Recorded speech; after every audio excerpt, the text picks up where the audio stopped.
Shavua Tov Umvorach commence Besiman Atava, le livre de Vaïkra. Je donne plusieurs explications sur le petit Aleph qu'il y a dans Vaïkra.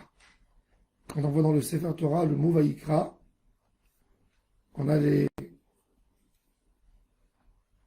4 premières lettres du mot qui ont une dimension normale. Et le Aleph, il est tout petit. Il s'appelle Aleph Zehira, petit Aleph. Rashi déjà a mentionné plusieurs... il y a nos sages qui disent, ils disent parce que les enfants, quand ils viennent étudier la Torah, on dit que les théories, ils vont se lire les halachot des taharot, des korbanot. Les enfants qui n'ont jamais fauté de leur vie, les enfants sont petits. Donc on fait un petit Aleph. Aleph, en hébreu, et même en latin, c'est la sagesse. Alpha. Alpha en grec, c'est l'étude. Un alphabet, c'est quelqu'un qui n'a...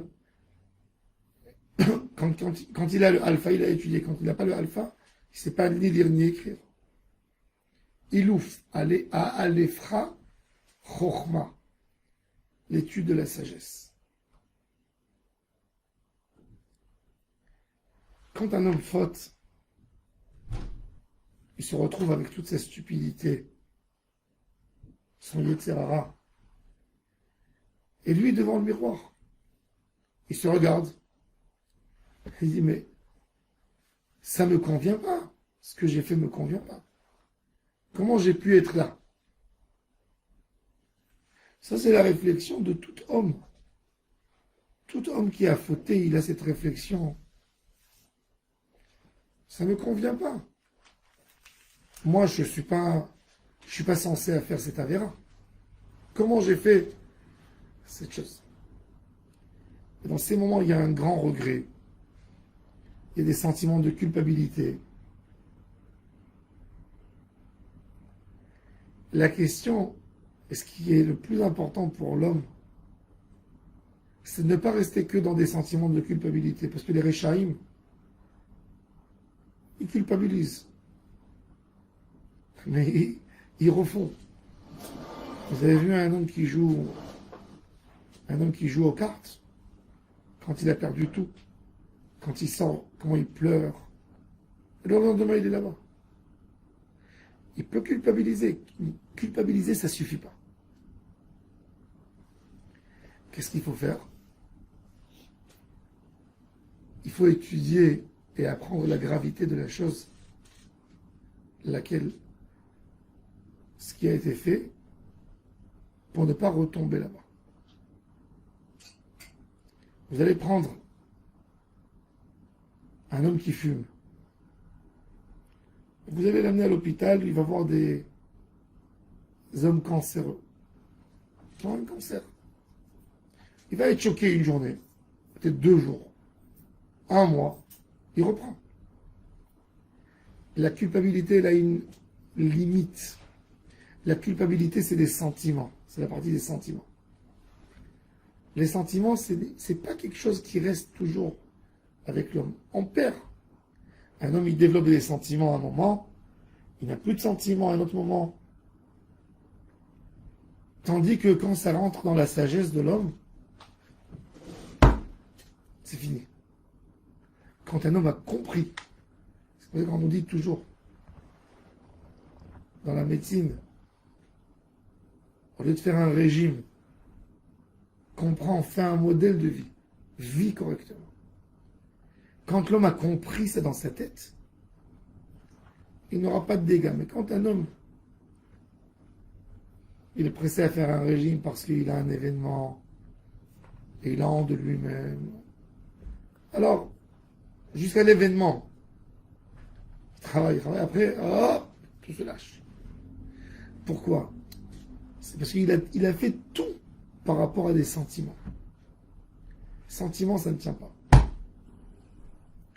La grande faute de l'homme, c'est que le Aleph, la Chokhma, l'étude est toute petite. Quand elle est toute petite, elle n'occupe pas de place dans la tête de l'homme. Elle se perd, elle tombe. Et ça, c'est le Inyan de Vaïkra Aleph Zeira. Le livre de Vaïkra, c'est le livre des Korbanot. Et on nous dit, si tu veux amener toujours des Korbanot, laisse ton Aleph, ta sagesse toute petite.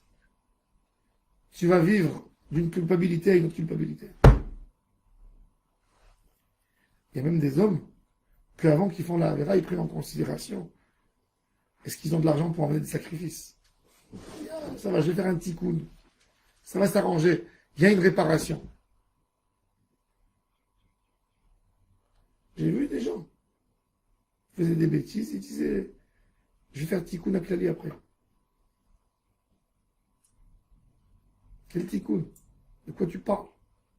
Tu te vois la face. Tout ça, c'est quand il n'y a pas de chokhma, quand toute la relation avec Hachem, c'est une relation que de sentiments.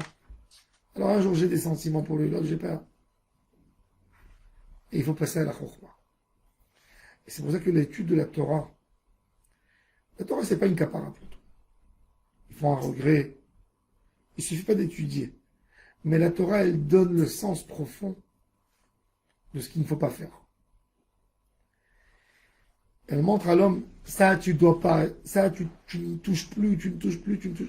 Quand il a compris ça par son sechel, par son date, par le niveau de date, il faudra moins, ou il faudra pas. C'est pour ça que la Gemara, elle dit, que Kadosh Baruch Hu a dit, tant qu'un Israël était avec la Torah, j'avais un espoir qu'ils font une réparation à un tikkun. Même qu'ils m'ont quitté à moi. Mais au moment où tu étudies la Torah, tu reprends. Il faut savoir que même un juif mechalel Shabbat, s'il va apprendre tous les jours deux halachot de Yichot Shabbat, il finit en étant Shomer Shabbat. Impossiblement. Un homme, il veut pas, il parle du Lashon Hara. Et il se dit tous les jours, ça y est, j'arrête de parler du Lashon Hara. J'arrête de parler du Lashon Hara. Il est écœuré par son Lashon Hara, il est écœuré par ses paroles, les mauvaises paroles qu'il a dit, les résultats de ce qu'il a fait. Et il dit maintenant, t'as un idibo. Sa femme, elle vient lui parler, lui fait combien de temps tu peux faire Déjà, la tefila, les gens, ils n'arrivent pas à se retenir. Alors comment? Mais il a mal. Lui-même, il a mal du Lashon Hara. Il dit, je parlais du mal de mon frère. J'ai parlé du mal de mon cousin. J'ai parlé du mal de mon ami. Comment je peux vivre comme ça? Il n'est pas bien. Il faut savoir qu'un homme qui parle du Lashon Hara, et il a vu le dégât, le feu qu'il a fait flamber. Des fois, c'est un pyromane. Et il parle ici, il met le feu, il parle là-bas. Et après, tout d'un coup, il est conscient. On lui dit, tu sais, il ne parle plus celui-là avec l'autre. Il dit, mais pourquoi? Il dit, parce que tu as dit. Quoi? Très bien. Il a vu le dégât qu'il a fait. Alors il dit, je ne parle plus du Lashon Hara. Il est sous l'effet du choc. Combien de temps ça peut tenir à votre avis? 2 jours, 3 jours. Il a une peur. Tant qu'il a ce rêve devant ses yeux, cette image terrible qu'il a fait devant ses yeux, il ne parlera pas. Mais dès que ça descend, alors l'idée, c'est d'étudier. Étudie tous les jours une halakha de Shmirat HaLashon. Tu verras, tu ne parleras plus du Lashon Hara. Quand tous les jours tu mets en pratique. Et c'est exactement ça l'idée du Aleph. C'est pour ça que ce livre, c'est intéressant, il s'appelle Torat Kohanim. Aucun des livres, il a le mot Torah avec lui. Dans le livre de Vaïkra, on a la majorité des décrets de la Torah. Bamidbar, c'est l'histoire des Juifs. Les passages, Korah, le désert. Dvarim, c'est le résumé de la Torah. Bereshit, c'est la Emouna. Shmot, c'est le livre de l'exil et le livre du Mishkan. Vaïkra, c'est toute la Torah. La majorité des mitzvot de la Torah, elles sont dans le livre de Vaïkra. Maintenant, on va lire les parachutes, vous allez voir combien de mitzvot il y a. Qu'est-ce qu'on mange pas, qui on se marie pas. c'est pas que des Kohanim, c'est de la Torah. Il y a aussi dans Parashat Mishpatim, Yitro, Mishpatim, mais il y a pas beaucoup de mitzvot. La grosse partie des mitzvot de la Torah, c'est le livre de Vaïkra.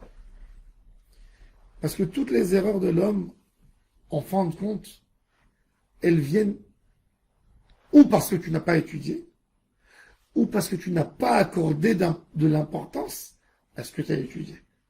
Quand un homme, tous les jours, il dit « je veux apprendre Hilchot Shabbat », c'est-à-dire que dans son subconscient, il accorde une si grande importance à Shabbat qu'il dit « j'ai envie de connaître les règles du Shabbat.